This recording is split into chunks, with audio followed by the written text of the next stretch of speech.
ایک بار ایک صاحب نے ایک تابعی سے پوچھا، آپ کی مبارک آنکھوں نے صحابیوں کو دیکھا ہے، ذرا سا صحابی کے بارے میں بتائیے، صحابی کیسے ہوتے تھے، ان کی زندگی کس طرح گزرتی تھی؟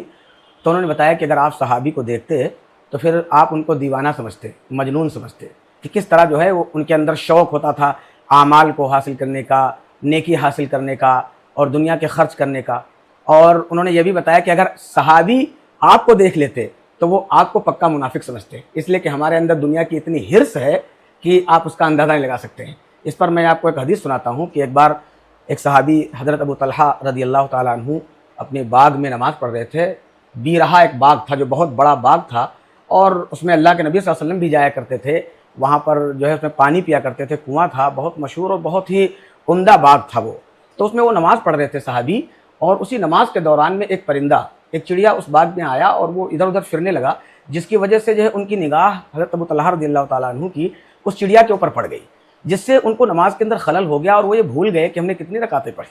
تو جیسے ہی نماز سے وہ فارغ ہوئے، نماز سے فارغ ہونے کے بعد فوراً اللہ کے نبی صلی اللہ علیہ وسلم کی خدمت میں حاضر ہوئے، اور آپ نے فرمایا، اے اللہ کے نبی صلی اللہ علیہ وسلم، میرا جو باغ ہے بیرہا مجھے بہت پسند ہے، لیکن جو ہے میں اس کو اللہ کے راستے میں خرچ کرتا ہوں، اللہ کے راستے میں اس کے صدقہ دیتا ہوں۔ عزیز ساتھیوں، سوچنے کا مقام ہے کہ کتنی بڑی بات تھی یہ۔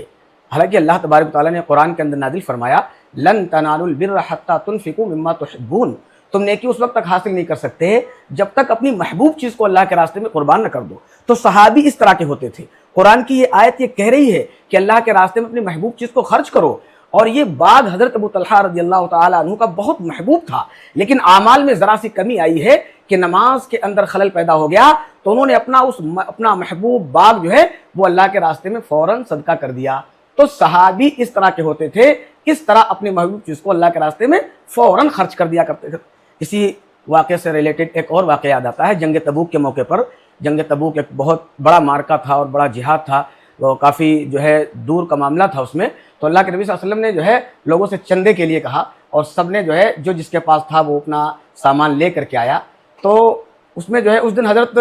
عمر رضی اللہ تعالیٰ عنہ نے بھی سوچا تھا، کیونکہ حضرت ابوبکر صدیق رضی اللہ تعالیٰ عنہ ہمیشہ ہر عمل کے اندر آگے رہا کرتے تھے۔ اس دن حضرت عمر رضی اللہ تعالیٰ عنہ نے سوچا کہ آج ہم جو ہے آگے بڑھ سکتے ہیں، کیونکہ آج ہمیں جو ہے یہ بات معلوم ہو گئی کہ اللہ کے نبی کو صدقے کی یعنی کہ جو ہے مال کی ضرورت ہے جنگ کے لیے، اور میرے پاس اللہ نے مال دیا ہے، تو آج میں زیادہ مال پیش کر دوں گا اور ابو بکر سے آگے بڑھ جاؤں گا۔ تو انہوں نے کیا کیا، حضرت عمر رضی اللہ تعالیٰ عنہ نے اپنی جائیداد جو تھی، جو مال تھا، اس میں سے آدھا مال لے کر کے اللہ کے نبی صلی اللہ علیہ وسلم کی خدمت میں پیش کر دیا۔ اور جو ہے حضرت سیدنا ابو بکر صدیق رضی اللہ تعالیٰ عنہ جب آئے ہیں تو اللہ کے نبی صلی اللہ علیہ وسلم نے پوچھا کہ اے ابو بکر گھر پہ کیا چھوڑا؟ تو ان کا جواب سنیے کہ جو ہے سیدنا ابو بکر صدیق رضی اللہ تعالیٰ عنہ نے فرمایا کہ اللہ کے نبی، میں نے جو ہے اللہ اور اللہ کے نبی کو اپنے گھر پہ چھوڑا ہے، یعنی اللہ اور اللہ کے نبی کا نام چھوڑ کر کے آیا ہوں، یعنی کہ ساری کی ساری چیز لے کر کے اللہ کے نبی کی خدمت میں حاضر ہو گئے۔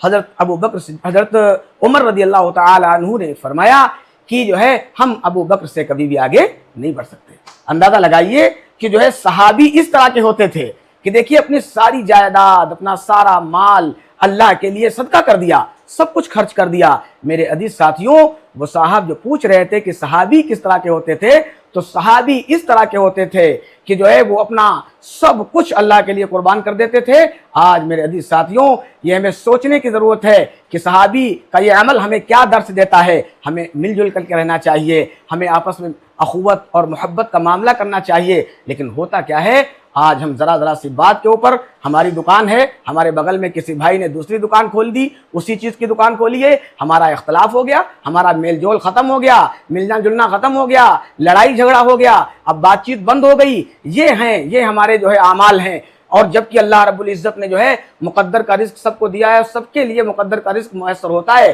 اسی لیے اچھی بری تقدیر کے اوپر ایمان لانا فرض ہے، ضروری ہے کہ جو ہمارے مقدر کا رزق ہے وہ ہمیں مل کر کے رہے گا۔ دکان بغل میں ہو، اس کے بغل میں ہو، اس کے بغل میں ہو، کوئی مسئلہ نہیں ہے، یہ تو ہمارا نفس ہے، ہمارے اندر حرص ہے، ہم دنیا طلبی کے اندر بہت زیادہ پڑے ہوئے ہیں۔ ذرا سی زمین کا معاملہ آتا ہے، ایک بھائی دوسرے بھائی کے خلاف کھڑا ہے، اس کو جو ہے لڑائی جھگڑے کے لیے، مار دھاڑ کے لیے تیار رہتا ہے۔ اس طرح کے حالات آج مسلمانوں کے ہیں کہ ان کے اندر ایمان اور یقین کی کمزوری کی بنیاد کے اوپر جو ہے اب بہت چھوٹے چھوٹے اعمال کے اوپر جو ہے آدمی لڑائی جھگڑے کے اوپر تلا ہوا ہے۔ اس لیے میرے عزیز ساتھیوں، ہم کو تو صحابہ کی زندگی دیکھنا ہے کہ صحابہ نے کس طرح دنیا کو خرچ کر دیا، کس طرح نیکی کو حاصل کرنے کے لیے اپنے آپ کو قربان کر دیا، اپنا مال و دولت، اپنی جائیداد، اپنے بیوی بچے، اپنی اولاد کو، اپنی کھیتی باڑی کو، اپنی تمام چیزوں کو قربان کر دیا ہے اللہ کے لیے۔ آج ہم کو بھی یہ تمام چیزیں درس دیتی ہیں، ہمیں بھی چاہیے کہ ہم آپس میں مل جل کر کے رہیں اور جو ہے تقدیر کے اوپر ایمان لائیں، اور جو ہے اپنے مقدر کا رزق ہمیں مل جائے گا،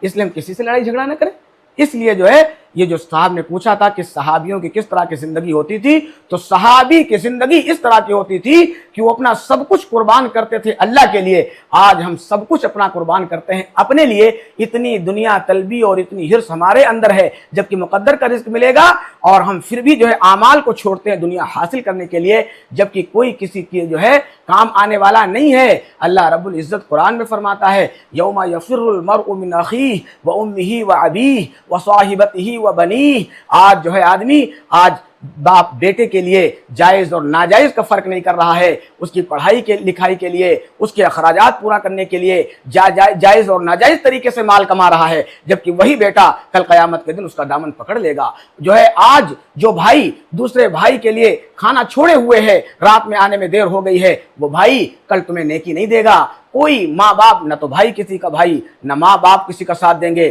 نہ بیٹا باپ کا، نہ باپ بیٹے کا، نہ بھائی بھائی کا، نہ ماں بیٹی کی، نہ بیٹی ماں کی، کوئی کل قیامت کے دن کسی کا ساتھ نہیں دے گا۔ ایک نیکی کے لیے جو ہے سب جو ہے پریشان ہوں گے، دنیا کے اندر ہے دوسرے کے کام آتا ہے، لیکن آخرت میں جو ہے کوئی کسی کا کام نہیں آئے گا۔ اس لیے ہمیں چاہیے کہ دنیا کے اندر اپنی آخرت کو سامنے رکھ کر کے اپنی زندگی گزاریں، اور جو ہے اعمال وسارعوا الی مغفرۃ من ربکم، اللہ کی مغفرت کی طرف تیزی سے دوڑو اور نیکی حاصل کرنے میں جلدی کرو، اور تمام برے اعمال سے فحش سے ہمیں بچنا چاہیے، اور اچھے اعمال کو حاصل کرنے میں ہمیں جو ہے فکر مند ہونا چاہیے۔ ہمیشہ ہر نیکی کو حاصل کرنے، اگر ایک گلاس پانی پلانے سے ہمیں نیکی مل رہی ہے تو ہمیں اسے حاصل کرنا چاہیے۔